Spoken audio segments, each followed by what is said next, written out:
A paz do Senhor Jesus a você que sempre está aí nos acompanhando. É sempre muito bom estar aqui adorando e bendizendo o nome do Senhor e mais uma vez convidando você, vem comigo, vem adorar Jesus, porque hoje ele tem uma palavra para o teu coração. E pode ter certeza que hoje você vai entrar num confronto de um dos maiores paradoxos que Jesus mencionou. Vamos orar em nome de Jesus? Senhor nosso Deus e Pai, no nome de Jesus, nós adoramos o Teu nome, Senhor. Bendizemos a Ti e agradecemos ao Senhor por estar aqui, nesse exato momento, falando ou ouvindo a Tua palavra. Que o Senhor esteja no meio de nós, que o Senhor tire todas as nossas dúvidas, que o Senhor nos ajude nesta caminhada e que o Senhor abençoe a todo aquele que acompanha, Deus, este momento tão especial que é o compartilhamento da Tua palavra. Pai querido, me ajude a falar aquilo que está no Teu coração para que seja mencionado aqui, ó Pai. É o que nós te pedimos e te agradecemos em nome de Jesus. Amém. Glória a Deus.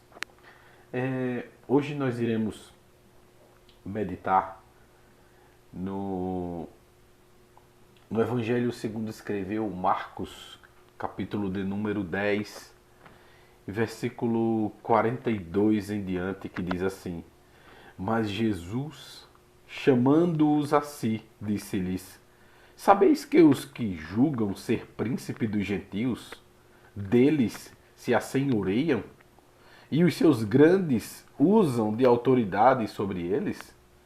Mas entre vós não será assim. Antes, qualquer que entre vós quiser ser grande, será vosso serviçal. E qualquer que dentre vós quiser ser o primeiro, será servo de todos.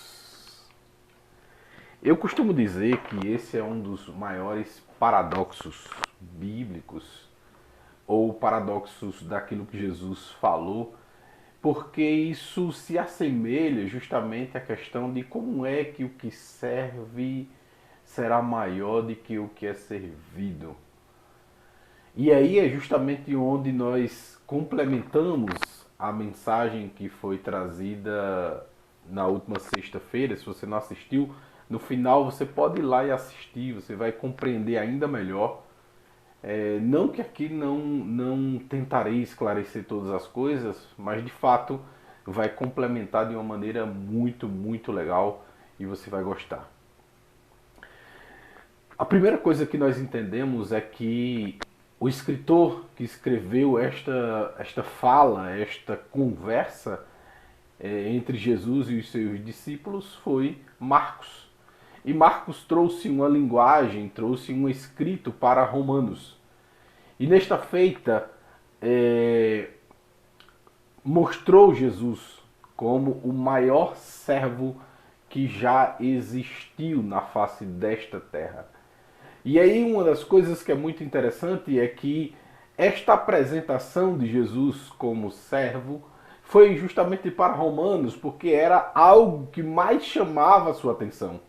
Era algo que mais trazia para os romanos um espelho, um exemplo, né? Porque para eles o servo era fiel, o servo tinha que ser bom, o servo tinha que ser honrado e por aí vai.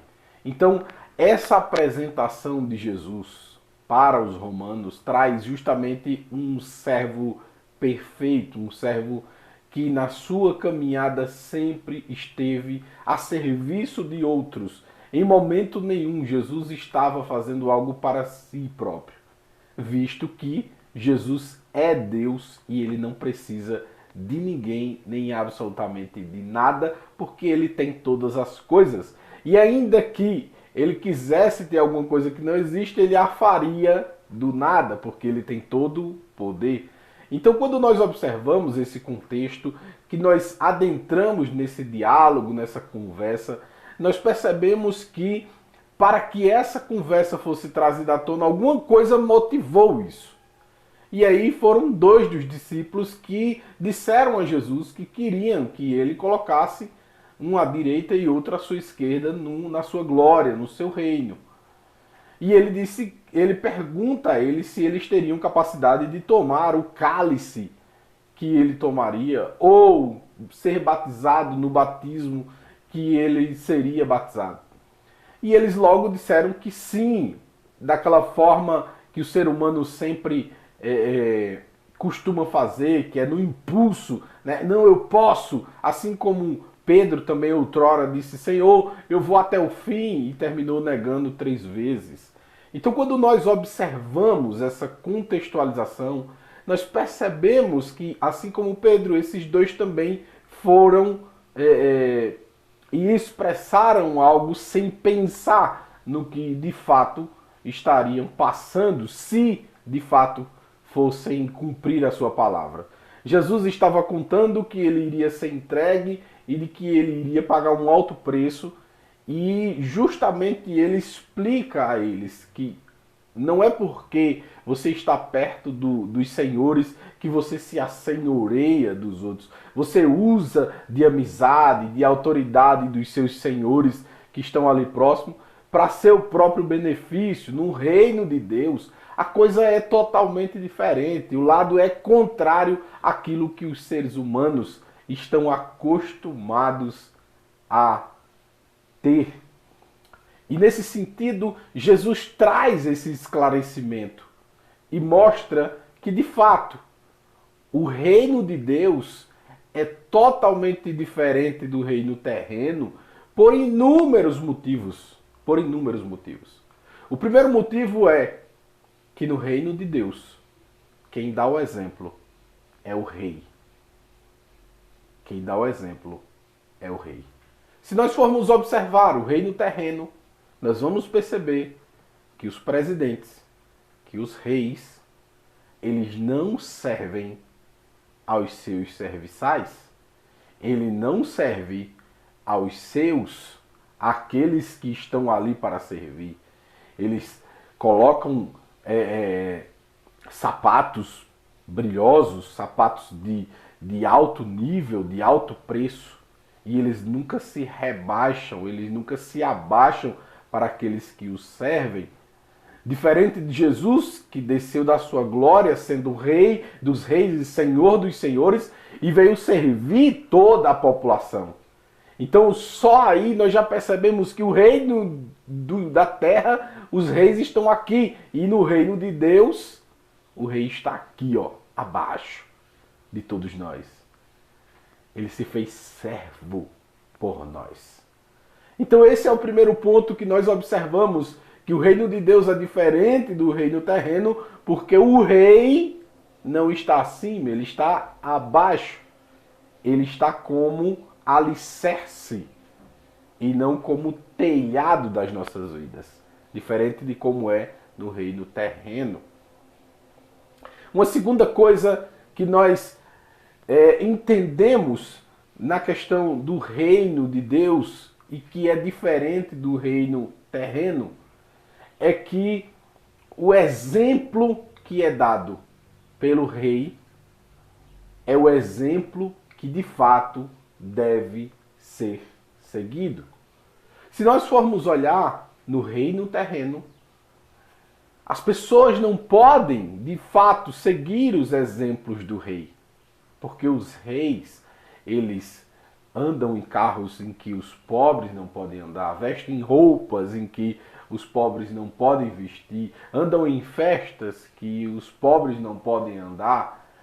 Então tem uma série de fatores que mostra que no reino terreno há uma disparidade gigantesca entre o rei e os súditos ou os servos, diferente do reino dos céus, em que o rei dá exemplo e de que este exemplo pode ser seguido por todo e qualquer outro que estiver com ele.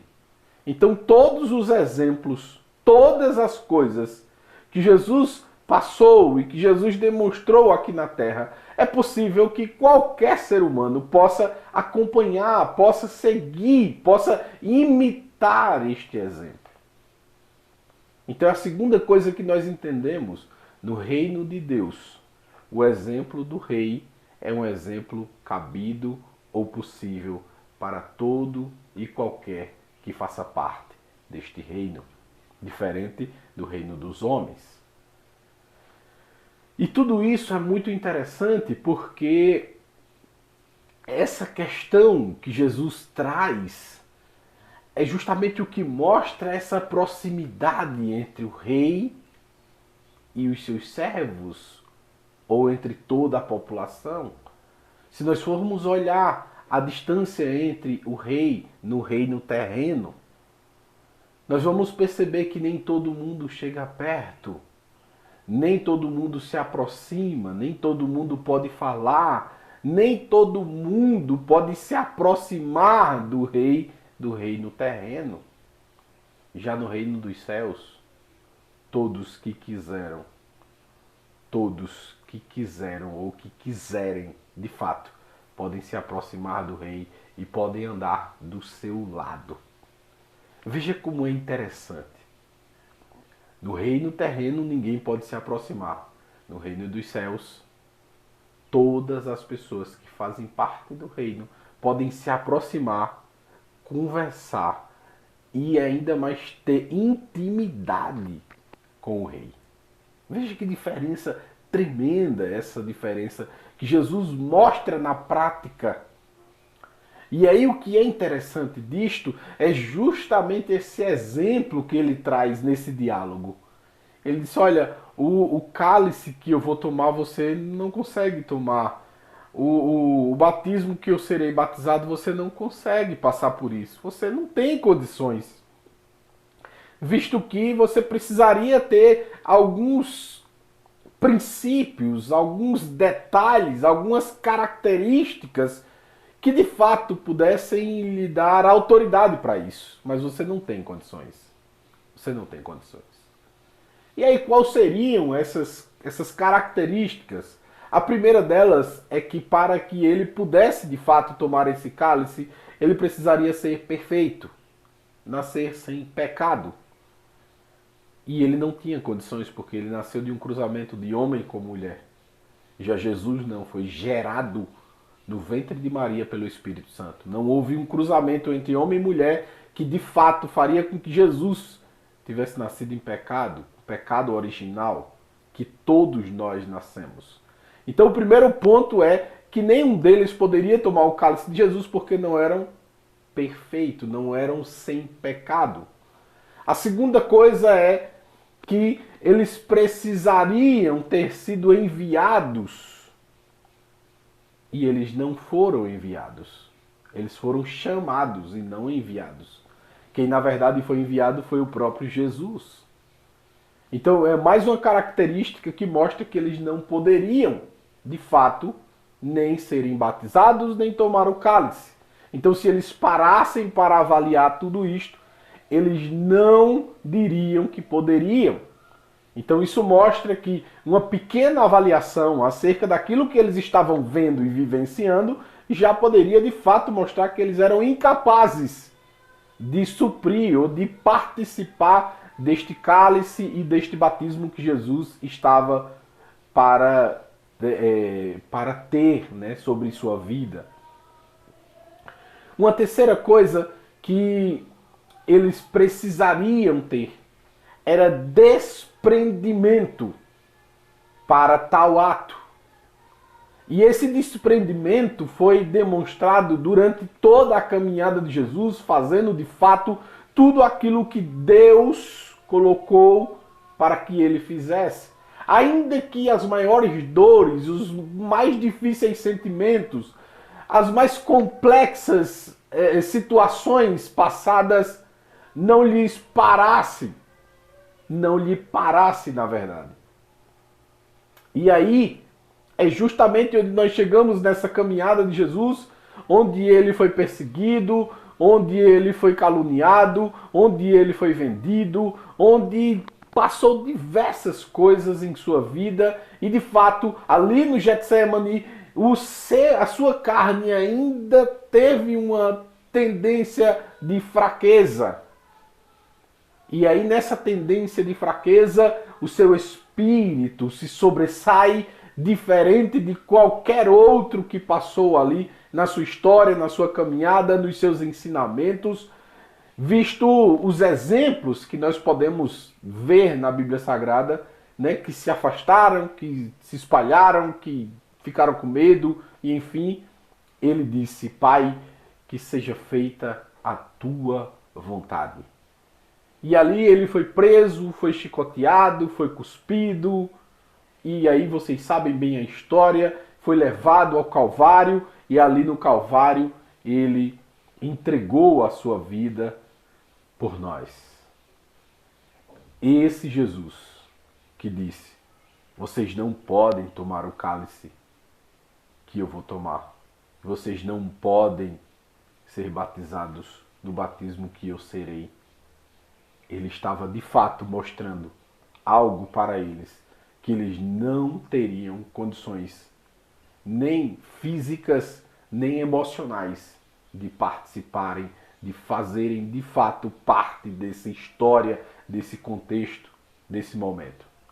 Seria um momento extremamente difícil para qualquer ser humano, visto a complexidade de tudo isto. Mas aí Jesus mostra justamente esse exemplo e diz: olha, preste bem atenção. Se querem ser grandes, sirvam a todos. Se de fato esse desejo de vocês de se assentarem ao meu lado for real, for verdadeiro, sirvam os outros. Porque no reino de Deus, quem serve é maior do que quem é servido. E aí eu trago um exemplo para este domingão. Quer ser grande no reino dos céus? Sirva, não seja servido. Porque a partir do momento que você começa a servir as pessoas, você de fato vai desfrutar do melhor de Deus. Porque maior é o que serve do que o que é servido. No reino de Deus, a coisa é um pouco diferente. Ela é o contrário do que é aqui nesta terra. E eu quero convidar você para vir para o reino de Deus. Vem para Jesus. Vem para Jesus. Porque Ele tem o melhor para você, não apenas nesta terra, mas do porvir. Ele tem a vida eterna, que ninguém pode te dar, que nem dinheiro pode comprar, que nada nesta terra pode resolver, a não ser Jesus. Deus abençoe a tua vida. Que Deus te dê graça, que Deus te abençoe. E eu quero orar por você, que neste momento entendeu a mensagem e quer aceitar a Jesus. Quer que Jesus faça uma mudança na sua vida total. Eu vou orar por você. Senhor Deus e Pai, no nome de Jesus, eu quero te agradecer, Senhor, porque nos esclarece que o teu reino é diferente do reino terreno e que as coisas, quando são compreendidas de forma correta, são para que nós nos tornemos cada vez mais servos uns dos outros. E que o Senhor deixou claro que quem mais servir, mais será grande no teu reino. Quem for menor aqui na terra, será maior aí nos céus. Senhor amado e querido, se alguém, neste exato momento, que está lá do outro lado, foi tocado pelo teu Espírito, entendeu a mensagem e quer hoje se render a ti, Senhor, que o Senhor traga paz ao seu coração, que o Senhor traga gozo, que o Senhor faça maravilhas em sua vida, que o Senhor abençoe a ele e a sua casa, que as tuas mãos sejam sobre eles em nome de Jesus, Pai. Muito obrigado, Senhor. Amém. Que a graça do nosso Senhor Jesus, o amor de Deus, nosso Pai, e as doces consolações do Santo Espírito seja com todo o povo de Deus, hoje e para todo sempre. Amém. Até sexta que vem. Tchau, tchau.